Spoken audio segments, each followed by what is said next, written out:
আজকে সুমির চুলেরে নিজ হাতে বেণী করে দিচ্ছি, কারণ সুমির আম্মু নাই বা আমারও মা নাই, বাসায় কেউই থাকে না, তাই নিজের হাতেই করে দিচ্ছি। এই কারণে যে সুমিও তো একা একা সমস্যা হয়। দেখেন তো আমি কিভাবে বেণীটা করি।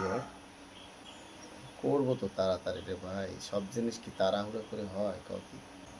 টাইট দিলে আবার ভালো থাকবে না।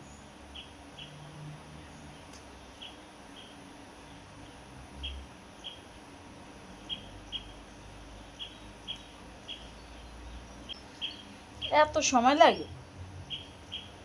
এত সময় করে তুমি বেনি করো না? ওইসে দাগটা খুললো না, যাও করো। আহ, দেখছো কত পারা পারো তুমি। চুল মোড়ায় বেনি করছো। ধুত্তেরি। দেখেন বেণীটা করতে গিয়ে মরে গেছে আর কি, ঠিক মতন হয় না, আমি অতটা পারি না। তাই ঠিক আছে কিনা অবশ্যই কমেন্টে জানাবেন। আমারটা অত ভালো হয় নাই, না রে সুমি?